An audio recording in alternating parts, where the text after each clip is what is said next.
За намайг Эрдэнэтийн Арднагад гэдэг хөдөлмөр технологи хичээл дээр ууз багш маань за ангийн хөгтөлтэй бол бүгд нь заасан хөдөлмөр технологи хичээлд 7 хоногт 1 удаа ордог байсан. За эхний оролтон дээр багшаараа дайлангаа зуруулаад явжсэн. Тэгээд дараагийн оролтон дээр 7 хоногийн дараа бол дайлангаа оёод иржсэн. Тэгээд багш маань ямар хурдан хийсэн бэ гэд тухайн үед одоо битүүлж өгөөд сургуулийн коридороор бөө урам дайлангаа бариад гүйжсэн. Тэгээд тухайн үед бол сургуулийн менежер маань бас бөө урам өгчээсэн.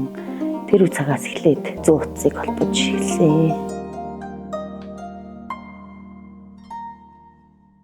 За хамгийн анхны уралж исэн бүтээл аавдаа өгсөн. Дайлангаа аваад аав дээр ороод аава би оёчлоо багш маань битүүлж өглөө гэлгээл аав маань хөө ямар гоё юм гэлтэй. Тухайн үед бол тэгэл айгүй л их баярлж ирсэн.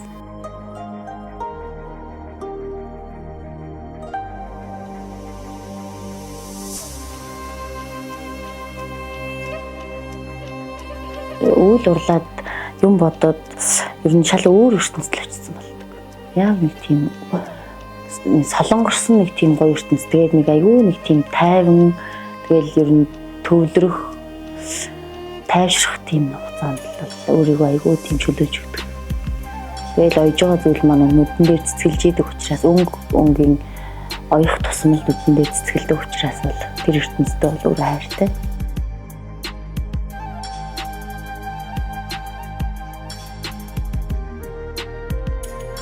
Ойж байгаа хүмүүс бол туулаа өдрийг бол айгүй сайн бэлэгддэг.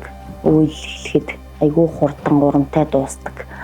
Хамгийн дурсамжтай ойдл гэвэл одоо юу юм да? Одонгийн хоёр ээжд би бүс ойж өгч байсан. 100 санчтай бүсийг 14 хоногийн дотор ойж байсан. Тэгээд яа чи миний уралж байгаа бүтээлээр гангараад одонгоо авч ийн гэдэг бол тэгээд дотроо бол айгүй л тийм огшоол ойдсан. Тэгээд тэр бүс бол ойдгаа цаанаас гардгийн айгүй хурдан хугацаанд гарсан.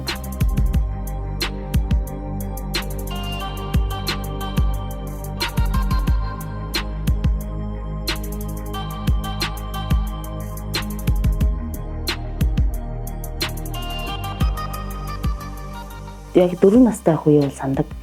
Эмэгээ Анитагаа 2 талаас нөтлөөл эмээтэйг айгүй ойрсон. Тэгээд эмээгээ дээл ойж явахт нь эмээ би гэж урдуур нь ороод. Тэгэл эмээ маань миний охин болоо чаддаг болсон хоноо эмээдээ тасдал гээл.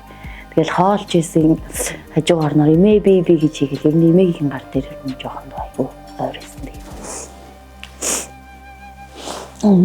Одоо нэг дотроо нэг гол аралслыг бодлоо гэх. Хэрвээ эмээ минь байсан бол эмээтэй нэг бүс оёод өгчих байсан да. Хэрвээ байсан бол бас эмээгээс нэг нэлээд юм сурах байсан да. Гэж л дотроо жоохон харамсдаг та. Тэгээд охиноо тэнгэрээс харж байгаа. Одоо хэдий үйл урлаад 7 жилийн хугацаа өнгөрсөн ч гэсэн надад суралцах зүйл бол маш их байна.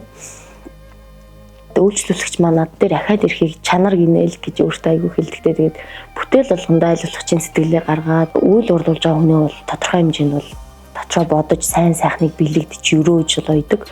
Тэгээд тийм ч болохоор нөгөө бүтээл болгон минь айгүй сайхан гэрэлтсэн тийм солонгорсон л айгүй тийм сайхан бүтээлүүд болдог. Тэгээд ер нь хүмүүстэй бүтээлийн өгөхдөө ерөөлийн сайхан үг хэлээл үйл хэрэг мөхөд бүтэж үйлс нь өргөлж өөдөө яваарай гэл айгүйх бэлэгддэг. Тэгээ энэ үгэндээ ч өөрөө хайртай.